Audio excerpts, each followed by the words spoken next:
આપણા હિન્દુ ધર્મમાં એકાદશી તિથિનું મહત્વ કેટલું વિશેષ છે તે સૌ કોઈ જાણે છે. બધી જ તિથિઓમાં તેને શ્રેષ્ઠ ગણવામાં આવે છે. આ દિવસે સંપૂર્ણપણે ભગવાન વિષ્ણુનું સમર્પિત છે. એવું માનવામાં આવે છે કે આ દિવસે કરવામાં આવતું વ્રત, પૂજાપાઠ અને દાન પુણ્ય વ્યક્તિના જીવનમાં સુખ અને સમૃદ્ધિનો ભંડાર ભરી દે છે. શાસ્ત્રો તો ત્યાં સુધી કહે છે કે એકાદશીનું વ્રત કરવાથી વ્યક્તિના જન્મ જન્માંતરના પાપ બળીને ભસ્મ થઈ જાય છે અને તેને અંતે મોક્ષનો માર્ગ મળે છે. દર મહિને 2 એકાદશી આવે છે, એક કૃષ્ણ પક્ષમાં અને બીજી શુક્લ પક્ષમાં, એટલે કે વર્ષમાં કુલ 24 એકાદશી. પણ જ્યારે અધિક માસ આવે છે ત્યારે આ સંખ્યા 26 થઈ જાય છે. દરેક એકાદશીને પોતાનું અલગ અલગ નામ અને એક અલગ મહત્વ હોય છે. આજે આપણે એક એવી અત્યંત ફળદાયી અને પાપોનો નાશ કરનારી એકાદશી વિશે વાત કરીશું, જેનું નામ છે અપરા એકાદશી. ઘણા લોકો તેને અચલા એકાદશી તરીકે પણ ઓળખે છે. અપરાનો અર્થ થાય છે અપાર, એટલે કે જેની કોઈ સીમા નહીં. આ એકાદશીનું વ્રત કરનારને અપાર ધન અને પુણ્ય પ્રાપ્ત થાય છે. તો શું તમે આવનારી 13 મે 2026 ના રોજ અપરા એકાદશી પર ભગવાન વિષ્ણુની અસીમ કૃપા મેળવવા તૈયાર છો? જો તમે જાણવા માંગતા હો કે આ એક વ્રત કેવી રીતે તમારા જીવનમાંથી નકારાત્મકને જળમૂળથી દૂર કરી શકે છે અને સુખ, શાંતિ અને સમૃદ્ધિના દરવાજા ખોલી શકે છે, તો તમે બિલકુલ સાચા વિડીયો પર આવ્યા છો. આ વિડીયોમાં આપણે અપરા એકાદશીની સાચી તિથિ, શુભ મુહૂર્ત, એકદમ સરળ અને સંપૂર્ણ પૂજા વિધિ, વ્રતનો નિયમ, પારણાનો સાચો સમય અને આ વ્રત સાથે જોડાયેલી પાવન કથાને વિસ્તારથી સમજીશું. અમારો પ્રયત્ન એ છે કે તમારું વ્રત શાસ્ત્રોક્ત વિધિથી સરળ અને ફળદાયી બને. તો ચાલો આ પવિત્ર એકાદશીના જ્ઞાનના સાગરમાં ડૂબકી લગાવીએ અને ભગવાન વિષ્ણુના આશીર્વાદ મેળવીએ. તો સૌ પહેલા સવાલ એ છે કે વર્ષ 2026માં અપાર એકાદશી ક્યારે છે અને તેનું શુભ મુહૂર્ત ક્યાં છે? ઘણીવાર એવું બને છે કે એકાદશીની તિથિ 2 દિવસમાં વહેંચાઈ જાય છે, જેના કારણે ભક્તોના મનમાં તારીખને લઈને મૂંઝવણ ઊભી થાય છે. પણ યાદ રાખો, હિન્દુ શાસ્ત્રો મુજબ કોઈ પણ વ્રત કે તહેવાર ઉદયા તિથિના આધારે જ માનવામાં આવે છે. એટલે કે જે તિથિ સૂર્યોદય સમયે હોય તે જ આખો દિવસ માનવામાં આવે છે. વર્ષ 2026માં એકાદશી તિથિ મંગળવાર 12 મે 2026 ના રોજ બપોરે 2:52 શરૂ થશે અને તેનું સમાપન બીજા દિવસે એટલે કે બુધવારે 13 મે 2026 ના રોજ બપોરે 1:29 થશે. હવે સૂર્યોદય સમયે એકાદશી તિથિ 13 મે બુધવારના રોજ છે, તેથી ઉદયા તિથિના નિયમ મુજબ અપરા એકાદશીનું વ્રત બુધવાર 13 મે 2026 ના રોજ રાખવામાં આવ્યું છે. હવે વાત કરીએ પૂજાના શુભ મુહૂર્તની. કહેવાય છે કે શુભ મુહૂર્તમાં કરેલી પૂજાનું ફળ અનેક ગણું મળે છે. બ્રહ્મ મુહૂર્ત 13 મેના રોજ સવારે 4:37 થી 5:21 સુધીનું રહેશે, જે ભગવાનના સ્મરણ અને ધ્યાન કરવા માટેનું સર્વોત્તમ છે. પૂજા માટેનું શુભ મુહૂર્ત. આ દિવસે પૂજા માટેનું શ્રેષ્ઠ સમય સવારે 5:32 થી લઈને સવારે 8:55 સુધીનું રહેશે. તમે આ સમયમાંથી પોતાની અનુકૂળતા મુજબ કોઈ પણ સમયે ભગવાન વિષ્ણુની પૂજા અર્ચના કરી શકો છો. અને હવે સૌથી અગત્યની વાત, વ્રતના પારણાનો સમય. જેટલું જ મહત્વ એકાદશીનું વ્રતનું છે, એટલું જ મહત્વ તેને યોગ્ય સમયે અને યોગ્ય વિધિથી ખોલવાનું પણ છે. જો પારણા સમયસર ન થાય તો વ્રતનું પૂર્ણ અધૂરું રહી જાય છે. પારણાનો દિવસ. અપરા એકાદશીના પારણા બીજે દિવસે એટલે કે દ્વાદશીની તિથિ પર ગુરુવાર 14 મે 2026 ના રોજ કરવાના રહેશે. પારણાનો શુભ સમય. પારણા કરવાનો શ્રેષ્ઠ સમય સવારે 5:31 થી સવારે 8:14 રહેશે. આ સમયગાળામાં જ તમારે વ્રત ખોલવાનું છે. યાદ રાખજો કે દ્વાદશી તિથિ 14 મેના રોજ સવારે 11:20 સમાપ્ત થઈ જશે, તેથી તે પહેલા પારણા કરી લેવા ખૂબ જ જરૂરી છે. હવે સવાલ એ થાય છે કે આખરે અપાર એકાદશી વ્રત આટલું મહત્વ કેમ છે? બ્રહ્મપુરાણ અને વિષ્ણુ પુરાણ જેવા મહાન ગ્રંથોમાં પણ આ એકાદશીનો મહિમા ગવાયો છે. સ્વયં ભગવાન શ્રી કૃષ્ણએ ધર્મરાજ યુધિષ્ઠિરને આ વ્રતનું મહત્વ સમજાવ્યું હતું. નામ પ્રમાણે જ અપરા એટલે કે અપાર ફળ આપનારી. માન્યતા છે કે આ એકાદશીનું વ્રત શ્રદ્ધાથી કરવાથી વ્યક્તિને જીવનમાં ક્યારેય ધન ખૂટતું નથી, ઐશ્વર્ય અને સુખ સમૃદ્ધિ મળે છે. જે લોકો આર્થિક તંગીથી પીડાઈ રહ્યા છે તેમના માટે આ વ્રત વરદાન રૂપી છે. આ વ્રતના પ્રભાવથી વ્યક્તિને જગતમાં કીર્તિ મળે છે. આપણે સૌ જાણીએ છીએ કે મનુષ્ય જીવનમાં જાણતા અજાણતા કેટલાક પાપ કરી બેસે છે. અપાર એકાદશીનું વ્રત આ પાપોનો પ્રાશ્રય માટે શ્રેષ્ઠ ઉપાય છે. શાસ્ત્રો કહે છે કે આ એક વ્રતના પ્રભાવથી બ્રહ્મ હત્યા, ગૌ હત્યા, પરણિત સ્ત્રી ગમન, નિંદા કરવી, ખોટી ગવાહી આપવી જેવા મોટામાં મોટા પાપો પણ ધોવાઈ જાય છે. એટલું જ નહીં, જે શિષ્ય ગુરુ પાસેથી જ્ઞાન લઈને પછી તેમની જ નિંદા કરે છે તે પણ આ વ્રતથી પાપમુક્ત થઈને સદગતિ પામે છે. સ્કંદ પુરાણની કથા મુજબ આ વ્રતના પુણ્ય પ્રભાવથી વ્યક્તિને ભૂત પિશાચ જેવી અધર્મ યોનિમાંથી મુક્તિ મળે છે. જે કોઈ વ્યક્તિનું અકાળ મૃત્યુ થયું હોય અને તેની આત્મા ભટકતી હોય તો તેના નામે આ વ્રત કરવાથી તેમની આત્માને શાંતિ અને મોક્ષ મળે છે. આ વ્રત મનમાંથી દરેક પ્રકારનો ડર દૂર કરે છે. ભગવાન શ્રી કૃષ્ણ યુધિષ્ઠિરને કહ્યું હતું કે કાર્તક મહિનામાં ગંગા સ્નાન કરવાથી, ગયાજીમાં પિંડદાન કરવાથી કે કુંભ મેળામાં પ્રયાગરાજમાં સ્નાન કરવાથી જે પુણ્ય મળે છે તેટલું જ પુણ્ય ફળ માત્ર એક અપાર એકાદશીનું વ્રત કરવાથી મળે છે. આ વ્રત એક અશ્વમેઘ યજ્ઞ બરાબરનું ફળ આપે છે. બદ્રીનાથની યાત્રા કે કેદારનાથનું દર્શન જે પુણ્ય આપે છે તે બધું જ પુણ્ય આ એક વ્રતથી સુલભ બને છે. આ વ્રત ફક્ત ભૌતિક સુખ જ નથી આપતું પરંતુ આધ્યાત્મિક વિકાસોનો માર્ગ પણ ખોલે છે. વ્રત કરવાથી મન અને શરીર શુદ્ધ થાય છે, ઇન્દ્રિયો કાબૂમાં આવે છે અને ભક્ત ભગવાન વિષ્ણુની નજીક પહોંચે છે.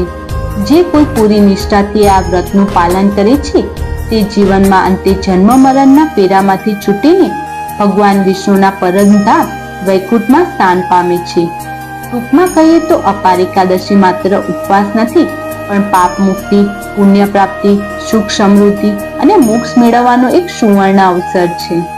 ચાલો હવે સમજીએ કે અપાર એકાદશીના દિવસે ભગવાન વિષ્ણુની પૂજા કેવી રીતે કરવી જોઈએ જેથી વ્રતનું ફળ સંપૂર્ણ મળે.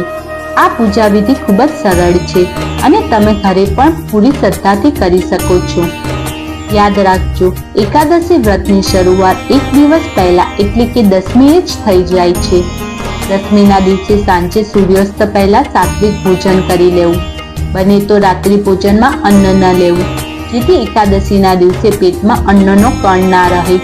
રાતે સૂતા પહેલા ભગવાન વિષ્ણુનું ધ્યાન ધરીને સૂવું અને બ્રહ્મચર્યનું પાલન કરવું. એકાદશીના દિવસે બ્રહ્મ મુહૂર્તમાં ઉઠવાનો પ્રયત્ન કરો. નાવાના પાણીમાં ગંગાજળના 2-4 ટીપા ઉમેરીને સ્નાન કરો.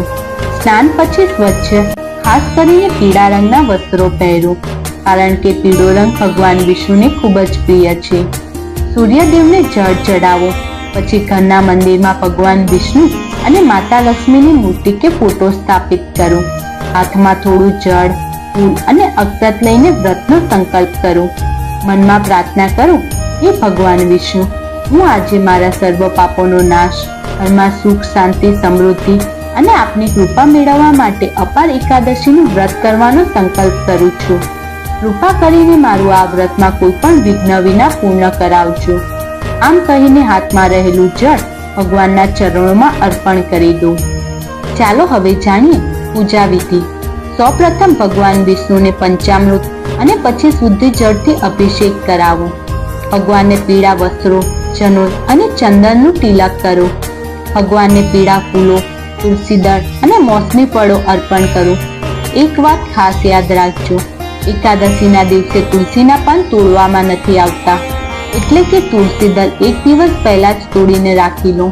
ભગવાન વિષ્ણુની પૂજા તુલસી વગર અધૂરી ગણાય છે. ઘીનો દીવો અને ધૂપ અગરબત્તી પ્રગટાવો. ભગવાનને સાત્વિક ભોજન ધરાવો. તમે માવાની મીઠાઈ, પેંડા કે ફળ આહારનો ભોગ લગાવી શકો છો. ભોગમાં તુલસીનું પાન અવશ્ય મૂકવું. હવે શાંત મને બેસીને ભગવાન વિષ્ણુના મંત્ર જાપ કરો. ઓમ નમઃ ભગવતે વાસુદેવાયનો ઓછામાં ઓછો 108 વાર જાપ કરો. જો શક્ય હોય તો વિષ્ણુ સહસ્ત્રનામ અથવા નારાયણ કવચનો પાઠ કરો. તે અત્યંત ફળદાયી માનવામાં આવે છે. ત્યારબાદ અપાર એકાદશીની વ્રતા કથા ધ્યાનથી સાંભળો અને વાંચો.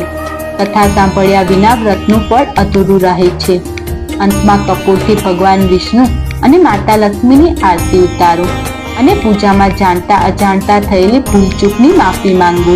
આખો દિવસ ઉપવાસ રાખો. તમે નિર્જળા અથવા ફળ આહારનો વ્રત રાખી શકો છો, જેવી તમારી શક્તિ.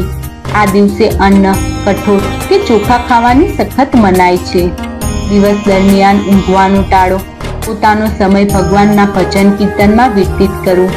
કોઈની નિંદા ન કરો. કોઈના માટે મનમાં ખરાબ ન વિચારો અને ગુસ્સાથી દૂર રહો. આ દિવસે દાનનું વિશેષ મહત્વ છે. પોતાની શક્તિ મુજબ ગરીબ અને જરૂરિયાતમંદ લોકોને અનાજ, વસ્ત્ર, ફળ અને ધનનું દાન કરો. સંધ્યા સમયે ફરીથી ભગવાન વિષ્ણુની પૂજા અને આરતી કરો. જો શક્ય હોય તો રાત્રે જાગરણ કરો અને ભજન કીર્તન કરો. રાત્રિ જાગરણથી ભગવાનની વિશેષ કૃપા મળે છે. બસ આટલી સરળ વિધિનું પાલન કરીને તમારું વ્રત સંપૂર્ણપૂર્વક પૂર્ણ કરી શકો છો. ચાલો હવે સાંભળીએ એ પવિત્ર કથા જેને સાંભળવાથી માત્ર હજારો ગાયોનો દાનનું ફળ મળે છે. આ કથાને પૂરા ધ્યાનથી સાંભળજો, કારણ કે કથા વિના એકાદશીનું વ્રત અધૂરું જ ગણાય છે. પ્રાચીન સમયમાં મહેશ્મતી નગરી પર મહિધ્વજ નામનું એક ખૂબ જ ધર્મરાજ અને પ્રતાપી રાજા રાજ કરતો હતો. તેઓ પોતાની પ્રજાને સંતાન કરતા પણ વધુ પ્રેમ કરતા હતા. પણ તેમનો નાનો ભાઈ વ્રજધ્વજ એટલો જ ક્રૂર, પાપી અને ઈર્ષાળુ હતો. તેને પોતાના મોટા ભાઈની કીર્તિ અને લોકપ્રિયતાની ખૂબ જ ઈર્ષા થતી હતી. તેના મનમાં રાજ્ય હડપી લેવાનો દુષ્ટ વિચાર ઘર કરી ગયો હતો. એક અંધારી રાતે જ્યારે રાજા મહિધ્વજ ગાઢ નિદ્રામાં હતા, ત્યારે વ્રજધ્વજે કપટથી તેમની હત્યા કરી નાખી. પોતાના પાપોને છુપાવવા માટે તેમને રાજાના મૃતદેહને નગરની બહાર એક ઘનઘોર જંગલમાં એક મોટા પીપળાના ઝાડની નીચે દાટી દીધા. આ રીતે અકાળ અને કપટથી મૃત્યુ પામેના કારણે રાજા મહિધ્વજની આત્માને સદગતિ ન મળી. તે આત્મા એક પિશાચ બનીને તે જ પીપળા ઉપર ભટકવા લાગી. તે ખૂબ જ કષ્ટમાં હતી અને આવતા જતા લોકોને ડરાવી અને હેરાન કરતી હતી. તેના ડરને કારણે લોકોએ તે રસ્તા પરથી પસાર થવાનું જ બંધ કરી દીધું હતું. ઘણો સમય વીતી ગયો. એક દિવસે ધૌમ્ય નામે એક મહાન તપસ્વી ઋષિ તે જગ્યાએથી રસ્તો પસાર કરી રહ્યા હતા. જેવું તેઓ પીપળાના ઝાડ પાસેથી પસાર થયા કે તરત જ તેમને પોતાના તપોબળથી તે પિશાચના અસ્તિત્વને અનુભવ કરી લીધો હતો. તેમણે પોતાની દિવ્ય દ્રષ્ટિથી તે પિશાચના ભૂતકાળને જાણી લીધું અને સમજી ગયા કે આ કોઈ સામાન્ય પિશાચ નથી, પરંતુ રાજા મહિધ્વજની આત્મા છે, જે પોતાના ભાઈના પાપોને કારણે આ દુર્ગતિ ભોગવી રહી છે. ઋષિ ધૌમ્યનું હૃદય કરુણાથી પીગળી ગયું હતું. તેમણે તે પિશાચને મુક્ત આપવા માટેનો સંકલ્પ કર્યો. તેમણે આત્માને કહ્યું, હે રાજન, હું તારી પીડા સમજુ છું. હું તને આ પિશાચ યોનિમાંથી અવશ્ય મુક્ત કરાવીશ. ઋષિ ધૌમ્યએ રાજાની આત્માના કલ્યાણ માટે સ્વયં જેઠ મહિનાના કૃષ્ણ પક્ષની અપાર એકાદશીનું વ્રત રાખ્યું. તેમણે પૂરા વિધિ વિધાનથી ઉપવાસ કર્યો, ભગવાન વિષ્ણુની આરાધના કરી અને આખી રાત જાગરણ કરી ભજન કીર્તન કર્યું. બીજા દિવસે દ્વાદશી પર પારણા કર્યા પછી ઋષિએ પોતાના વ્રતનું સંપૂર્ણ પુણ્ય ફળ તે પિશાચની બનેલી આત્માને અર્પણ કર્યું. અપાર એકાદશીના પુણ્યના સ્પર્શ થતા જ ચમત્કાર થયો. રાજા મહેશ્રીની આત્મા તરત જ પિશાચ યોનિના ભયંકર કષ્ટમાંથી મુક્ત થઈ ગઈ. તેણે એક દિવ્ય સ્વરૂપ ધારણ કર્યું, ઋષિનો આભાર માન્યો અને પછી પુણ્ય વિમાન પર બેસીને ભગવાન વિષ્ણુના ધામ વૈકુંઠ લોકમાં તરત જ પ્રયાણ કર્યો. આ કથા આપણને સ્પષ્ટપણે સમજાવે છે કે અપાર એકાદશીનું વ્રત કેટલું શક્તિશાળી છે. તે માત્ર જીવિત વ્યક્તિના પાપ જ નથી ધોતું, પરંતુ આપણા પિતૃઓ અને ભટકેલી આત્માને પણ સદગતિ આપે છે. એટલે જ આ એકાદશી મોક્ષદાયીની પણ કહેવામાં આવે છે. તો ચાલો આપણે સૌ સાથે મળીને આવનારી 13 મે 2026 ના રોજ આ પવિત્ર અપરા એકાદશીનું વ્રત પૂરી શ્રદ્ધા અને ભક્તિભાવથી કરીએ. વિશ્વાસ રાખજો, આ એકાદશી આપણા પાપોના કર્મોમાંથી મુક્તિ અપાવે છે. જીવનમાં સુખ, શાંતિ અને સમૃદ્ધિ લાવનારી અપાર શક્તિ ધરાવે છે. આ વ્રત માત્ર એક ધાર્મિક ક્રિયા નથી, પરંતુ આપણા મન, શરીર અને આત્માને શુદ્ધ કરવાનું એક સખ્ત માધ્યમ છે. તે આપણને સંયમ, શિસ્ત અને ઈશ્વર પ્રત્યેની શ્રદ્ધા શીખવે છે. અંતમાં અમે ભગવાન શ્રી હરિ વિષ્ણુને એ જ પ્રાર્થના કરીએ છીએ કે તેઓ અપાર એકાદશીનું વ્રત કરનાર દરેક ભક્તોની મનોકામના પૂર્ણ કરે, તેમના જીવનના તમામ દુઃખ દૂર કરે અને અંતે સૌને પોતાના ચરણોમાં સ્થાન આપે. જો તમને આ માહિતી ઉપયોગી લાગી હોય તો વિડીયોને લાઈક કરો, ચેનલને સબસ્ક્રાઇબ કરો